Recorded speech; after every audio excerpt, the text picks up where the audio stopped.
jaalallee kun hafte. Maal jechaa jirta? Jechuun jaalallee sobaa akka namni sun narraa fagaatu qofaaf. Maal godhuree nama kana booda? Narraa fagaadhu. Dhugaa?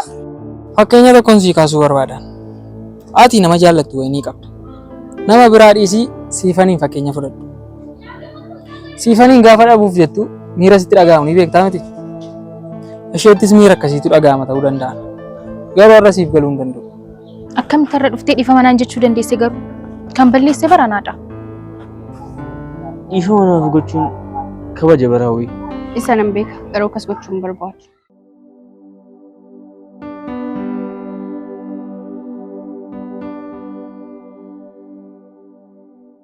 Ati garuu inni kee shamarraaf akka itti laachuu qabdan ture. Tarii waan ati baay'ee ishee jaallattuuf akkas taate yoo ta'e hin beeku. Lakki akkasatti fakkaatuun tarii na dura nama biraa jaalattee nama sana miidhamuu dandeessi waan ta'eef. Isheen waan sin jette qabdi moo waan akkana jechuun akka nama biraa waliin turte. Isheen natti himuu baattus an akkasuma na shakka waan kana. Akkas taanaan dhiira biraa jaalachuuf ulfaata barroo. An bar nama ijoollummaa irraa kaasee ishee jaalachaa yoo na kana ga'edha. Isa nan beeka garuu walitti haasoftaanii walitti siqxanii hin beektan. Akka ati jaalattus waan nan beektu miti isheen.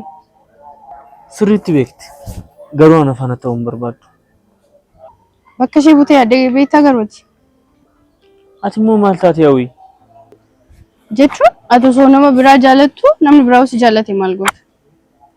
Maal jechuu keeti? Akkuma ati ishee jaalattu isheen nama biraa nama jaalatu qabaachuu dandeechi. Garuu kun shakkii. Hawwii ati waan beektu qabdaa? Dhugaanumaan beeku siifan nama baay'ee of dhoksitudha. Waan akkanaa ta'uu hin barbaadu durumarraayyuu kaase. Garuu maaliif hamma kana of dhoksiteettee yaaddaati? Akkaataa guddisa maatii ishee ta'uu danda'a yookaan amaluma ishee taasisa. Ana garuu akkasatti fakkaatu. Akkas taanaan maaliif karaa biraan qorachuu yaaltu? Waan akkasiis gochuu hin barbaadu. Yoon akkas godhe mudaa ishii baay'ee arguu hin danda'a waan ta'eef. Otoo akkas ta'e gaariidha kan. Lakki inni kun anaaf gaarii miti sirumayyuu. Baay'ee ishee jaallattaami. Eeyyeen amma irratti gaafan taa'ee yaadu ishii malee wanta hin jiraadhu natti fakkaatu. Akkas hin jedhin akkasitti yaadda taanaan of miti. Ani immoo akkati miidhamtu tasumaayyuu hin barbaadu. Tole akkas taanaan maaloo waan ta'u qofa naa godhi. Waan ati barbaadde siifa godha maali? Tole siifa wajjin wal taraaramaa. Gaafa sana karaa keenya ishee argachuu hin danda'a. Akkasillee waan nan godhu natti hin fakkaatu. Gochuu hin dandeessaa hawwii. Ani isheetti baay'ee gaddeera. Balleessaa koo malee siif jedhee ishee dhiifama gochuu hin barbaadu. Dhiifama naaf gochuun kabaja bara hawwii. Isa nan beeka garuu akkas gochuu hin barbaadu. Hin dandeessaa hawwii. Maaloo daraa kee? Ani dhiifamaa gaafadha. Ati yoo milkaa'uu baatte hoo? Anna milkaa hawwii. Akkasitti hoomessuun qabdu milkaa'uu baachuu dandeessa. Nan milkaa. Atumti qofti ati waan kana na gargaari.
Akkam bareedu.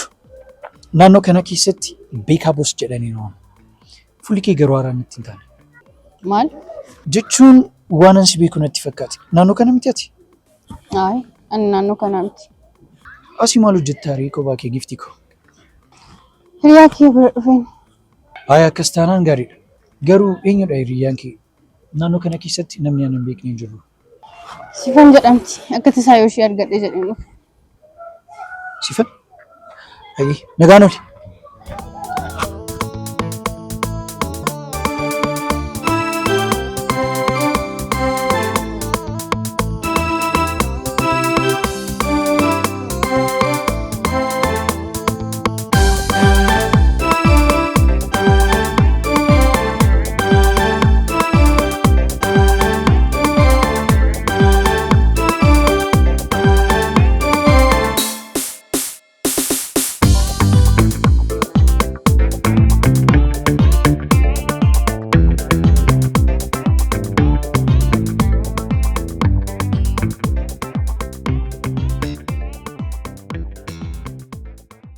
Anaafati amma kana walirraa fagaanne jedhee yaadeen beeku. Wanti darbeera miti. Dhiifa manaa godhisa. Akkamitti irra dhuftee dhiifa manaan jechuu dandeesse garuu kan balleesse baranaadha. Anis balleessaa nan qaba. Amma kana sirraa fagaachuu hin qabu. Erga narraa fagaattee na jibbiteettaa garuu hawwi. Angaraa si jibbuun qabu siif. Hiriyummaa keenya osoo beektuu maaf akkas naan jettu. Erga akkas hin taane amma kana nagatteeris. Ani ergan sirraa adda bahe waan hedduun na mudateera. Waan baay'ee keessas darbeera. Waaqayyo haa galatu garuu ala ga'eera. Maatiin nagaadha miti garuu? Nagaadha. Garuu an nagaa argadhee hin beeku. Kanumaafan sirraa fagaadha. Tole erga akkas hin taane maal taateere maaltu amma kana si dhiphisuu dandeenya? Guyyaa biraa sositti mee baay'ee natti tola. Mati argachuu koof baay'ee gammadeen jira. Anis baay'ee gammadeen jira. Kana booddee gargar hin baanu miti garuu? Gargar hin baanu jedhee waada siif galuu hin danda'u. Garuu amma si argu kootti baay'ee gammadeen jira.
Ifama yeroo darbee sababan baay'ee ariif bakka itti dhaabatutti isee deema.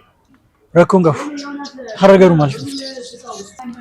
Akka tasaa bakka kanaas hin dhabu jedhee manaa bahe. Bakka kanatti irra deddeebiidhaan si nuffiseera miti? Aan akkas hin jenne garuu gaanfan si yaadu bakka itti walitti dhufee si arguun qaba jedhee manaa bahe. Dheengaddaa akkana loltee deemtee hin dagatiin. Beekaa ati bar kana ol na arrabsitee illee na loltee illee beektaa bar. Anna gaafa na arsitu callisee si argure? Maal godhure nama kana booda? Narraa fagaadhu. Dhugaa? Eeyyee dhugaa narraa fagaadhu. Sin barbaadu. Akkas taanaan maaliif asiin dura natti dhiyaattere? Maal sitti fakkaate? Gaafan si argu natti tolte? Achumaan si dubbise? Jaalala si qabe. Ani immoo sin jaalala. Kanaaf narraa fagaadhu. Kana booda yoo nan barbaadne natti tole. Nagaatti.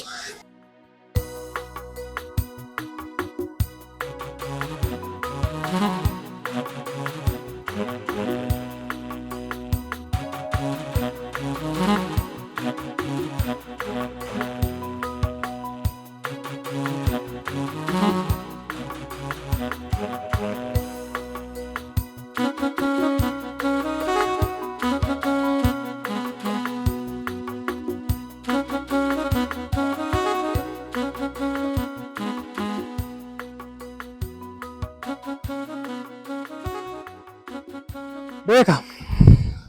Atii fi mucayyoo tamma iddoo isheen dhaabattutti dhiistee deemte kuni baay'ee akka waliin jaalanii beektaa garuu. Maal haasaa jirti? Fakkeenya tokkoon sii kaasuu barbaadan. Ati nama jaallattu wayinii qabda. Nama biraa dhiisii siifaniin fakkeenya fudhadhu. Siifaniin gaafa dhabuuf jettu miira sitti dhaga'amu ni beektaa miti. Isheettis miira akkasiitu dhaga'ama ta'uu danda'a. Garuu har'a siif galuu hin danda'u. Kanaaf yaan maal godhu ree? Waa tokko sitti himu. Ati siifan biratti nama baay'ee rakkasaadhaan dhiira homaattuu gatii hin qabne. Isheen immoo si biratti akkuma kana baay'ee rakkasaadhaan. Miirri namaa yoo siif hin galle wanti siif ta'u tokkoyyuu hin jiru. Kana jala murtee beekuu qabda. Beenyaa akka malee of hin dhiibin. Waa'ee miiraa immoo sii miti kan natti himu. Kana booda immoo haasaa tokko ana bira hin qabdu. Ana waliin haasa'uu dhiisuu dandeessa. Gara fuulduraatti siin jechuu kiyya. Garuu fedha namaa malee namatti akka itti dhiyaattu hin barbaadu. Waa tokko sitti himu. Nama jaallattuu fi bakka kenni. Fedhii kan kee qofan ilaali. Tole. Akka ati natti harteertu nan beeka bara. Garuu tasgabbaa'itii waan jiru ana gaafadhu. Waa xiqqoo narraa baruu dandeessa bara. Beenyaa akka barsiisaa of hin ilaalin. Kan caalmaa maal akkasii gaafadhu barbaaddeeti? Waan barbaadde na gaafachuu dandeessu. Feetuu wayii siifan. Feetuu kan dubartoota biraallee na gaafachuu dandeessu. Beenyaa waa'ee siifan waa tokko akka naan jettu hin barbaadu. Waa'ee siifan waa takka hin beektu ati. Waa'ee siifan immoo waan si gaafadhu hin qabu. Si galee?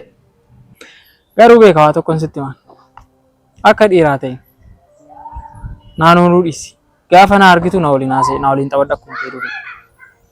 Namni yoo kana nu dhageenyu itti kolfama. Waa'ee dhiiraa sii miti kan natti himu. Kana darbee immoo namni aanatti kolfu hin jiru. Garuu sitti kolfuu danda'u. Gantummaa keetiif. Tole galatoon. Amma deemuu dandeessu.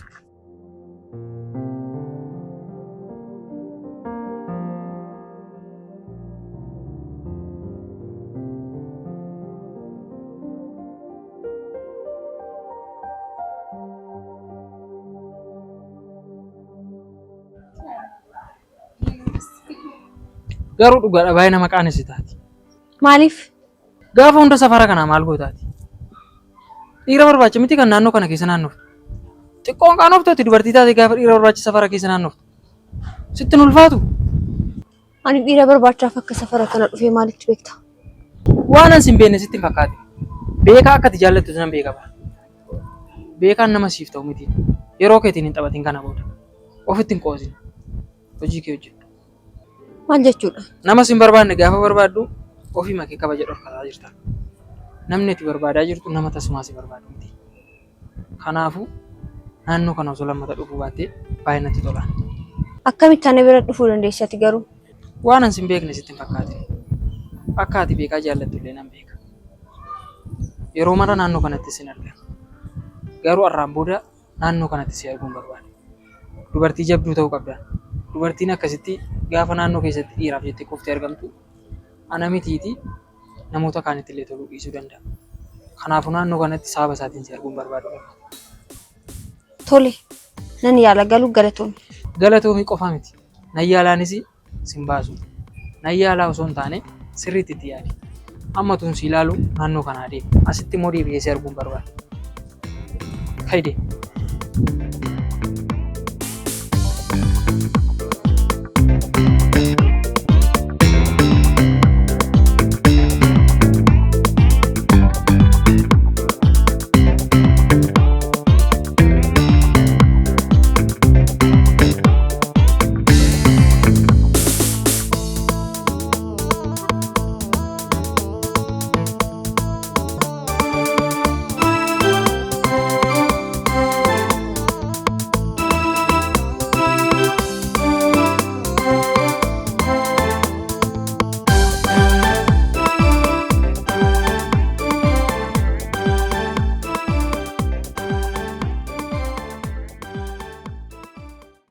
Ati garuu Ati garuu baay'ee caraqamisadha. hawyoo mana hin galle maal jechuu yaadditi? Siifan walii wal araaramne. Dhugaa keedha?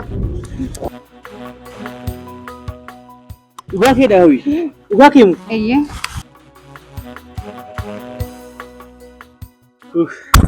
Baay'ee gammadeen jiru. Garuu maaluma siin Maallaan jetti karaa gubbaatti argee haasofsiiseen ture. Isheen isa argachuusitti baay'ee gammaddeerti. tole waan biraa wajjin haasoftan qabdu.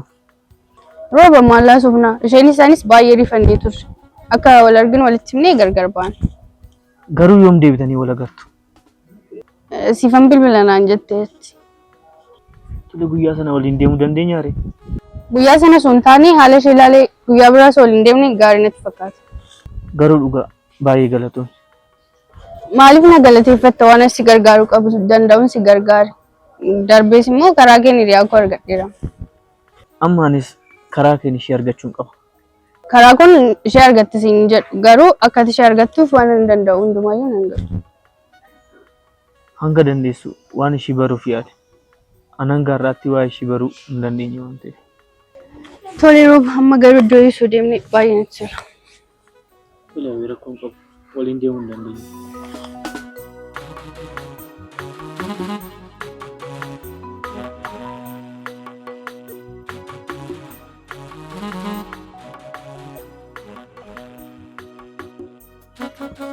Hello. Kam. Nagaa jirta. Dhimma wayii si haasofsiisuufan si barbaadeeyyuu. Amma naa dhufuu dandeessaa?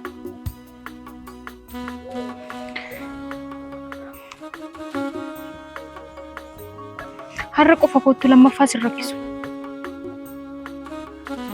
Duuba mana keessaniin jira. Achumatti kootu.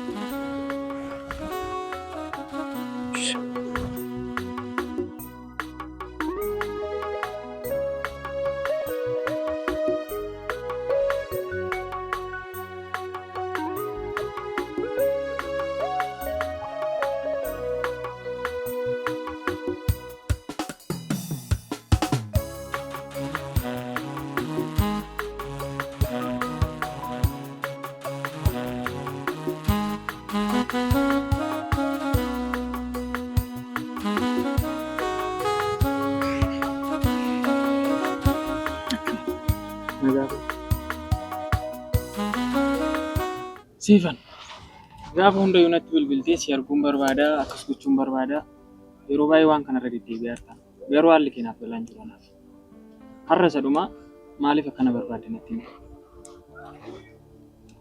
Dhuguma anaafati wal arguun keenya akkuma atiitti kana booddee rakkoo uumuu danda'a. Garuu yeroo dhumaafaa tokko qofa na gargaara.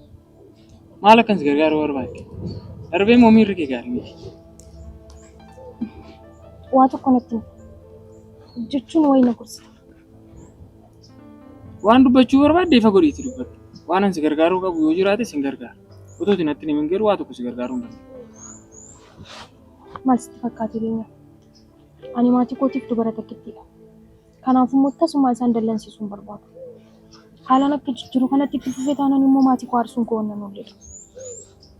Kanaafuu wayii akkana gorsitu hin barbaadu. Maal akkan si gorsuu barbaade? Tattaabba'uu dhiisiitii waan dubbachuu qabdu dubbadhu. Beenya wanti ani amma sitti himu kun waggaa 3 dura kan darbedha. Amma immoo akka haaraatitti kara jireenya kootitti deebi'ee na rakkisaa jiru. Yoon kana jedhu nama wayitiitu baay'ee na dhiphisaa jiru. Garuu ati waan haasaa jirtu beektaa? Maal akka dubbachaa jirtu? Siif galee? Eeyyeen nan beeka. Namni nan isin jedhu kun tasumaa nama jireenya koo keessatti hin barbaannedha. Garuu immoo amma keessa ce'ee baay'ee na doorsisaa jiru. Kan si doorsisu maaliif? Maal irratti wal geessisu? Akkamitti namni lafaa kee nama doorsisa? Waggaa 3 dura gaaffii jaalalaa naaf dhiyeessee ture. Garuu immoo ani yeroo sanatti isas hin jaaladhu qophooftus hin turre. Kanaafuu nan dide. Yeroo sana immoo baay'ee osoo hin turin iddoo kana gadhiisee gara naannoo biraa deemee ture. Amma immoo dhufee as jira. Yeroo hunda bilbiluudhaan si arguun qabaa, wal arguu qabna jedheen baay'ee na dhiphisaa jira. Siifa waa tokko sitti himu? Waan ani ilaalanne keessa maaliif na galchita? Kun tasuma waan ani si gargaaruu hin dandeenye. Kanaafuu waan kana keessa galuun barbaadu. Beenya rakkoo cimaa keessa hin jiru. Ati yoo na gargaaruu baatte maatiin koo saree godhanii manaa na baasuun isaanii wanta hin oolle. Dhimmi kun siifan dhimma maatii keessa ilaallatu miti. Ofii keetii dhimma itti furachuu dandeessuudha. Garuu anaan rakkoo biraa keessa na galchuu wanta gochaa jirtudha dhimmi kun. Dhugaa rabbii akkas miti. Ani maafa namaa siif yaada. Ani siif nama akkasiidha moo beenya? Garuu waa tokko akka ati beektu hin barbaada. Ani beenyaan waan dubartiin natti himtu amanee dubartiidhaaf waan an arge waan irraa hodhu sitti hin fakkaate. dhugaa beenya akkas miti na hubachuuf yaadi malee. Siifan kanarra akkam godheen si hubadhu. Manaa na waamte bakka kana dhufe. Kanarra kan si hubadhu maal barbaadda? Ati nan gargaartu taanaan hireen koo daandii gubbaadha kana beeki. Kanaafuu akka maal si godhu barbaaddeeta? Jaalallee kunaaf ta'e. Maal jechaa jirta? Jechuun jaalallee sobaa akka namni sun narraa fagaatu qofaaf. Akkamittan jaalallee sobaa siif ta'uu danda'a? Jaalallee sobaa gaafa jettu naan gali. Namni sun akkanan jaalallee hin qabne na beeka. Yeroo baay'ee immoo ani jaalallee hin qaban irraa fagaadhu jedhee irra deddeebi'eetti himiin ture. Garuu immoo inni akkasuma isana dhaga'uuf fedhan qabu. Yeroo hedduu yoo ati gadi baatee nan dubbistu taanee dhufee mana rukutee mana keessan ol seenee si dubbisa naan jechaa jiru. Kanaafuu immoo yeroo tokko qofa na wajjin argamitu akka jaalallee koo taatetti. Siifan an fakkeessee waan kana siif ta'uu nan danda'a. Garuu isa booda waan sitti dhufu tilmaamteetta. Ani isa booddee teessoo koo nan jijjiira. Garuu maaloo beenyaa. Dhiphina kana keessaa kan na baasuu danda'u si qofa. Al tokko qofa na gargaari. Akkamittiin teessoo kee jijjiiruu dandeessa? Maatiin kee kan jiraatan magaalaa kana. Manni keessan illee asuma. Asii baratta. Akkamitti teessoo kee jijjiiruu dandeessa? Maaliif waan hin taane haasofta? Yoo baratta ati kan akkasuma na gargaari malee isa dhufu waan iyyuu nan bahadha. Wanti kun waan baay'ee ulfaatudha. Har'a jedhee wanta ati jette kana har'a siif raawwachuu hin danda'u. Garuu immoo itti yaaduun qaba.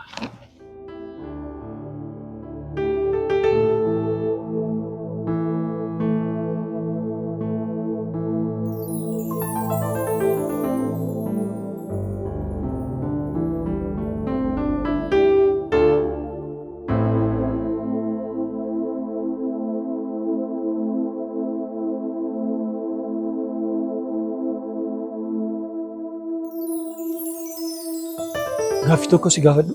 Waan barbaadde na gaafachuu dandeessa. Anaan akka miidhamu barbaadda gabu. Tasuma akka ati miidhamtu hin barbaadu. Akkas taanaan ani simboon akka miidhamtu hin barbaadu. Maal jechuu barbaaddeeti? Waan hundayyuu yeroodhaan beekuu qabdi. Waan amma gochaa turte hundayyuu ilaaleera. Waan barbaadde arguu dandeessa. Garuu waan argiteef waan dhageesse hunda dhaqxee simbootti kan haasoftu taanaan lubbuu keenya si dhabsiisa. Dur hiriyyummaan gaaddisa jedhu. Amma garuu faalla. Beeka. Waan hundayyuu simboo xaxxee odeessuu dandeessa. Garuu gaafa simboo waan kana dhageesse irraa kaasee siifaniin tasuma ija keetiin arguu hin dandeessu. Kan akka ati beektu hin barbaadu. Beenya. Silaas akkamittan isheen arga? Jaalallee hiriyyaa kiyya faan hariiroo akkamitti akka qabaadhu barbaadde? Silas hin kabajaman. Beeka si fayyameen jiran. Waan barbaadde yoo gochuu dandeessa. Yoo feete amma mataa isaa dhaqxee isheetti odeessuu dandeessa. Ani ilaallatu kana booda. Ani garuu hiriyyaa keeti? Hiriyyaa kiyya miti. Kana booddee hiriyyaa kiyya ta'uu mitiiti naman kanaan dura karaa irratti arge ta'uu hin qabdu. Kana booddee hiriyyaa kiyya ta'uu hin dandeessu. Har'aa kaasee ija kiyyaan osoo arguu hin barbaadu. Beenya!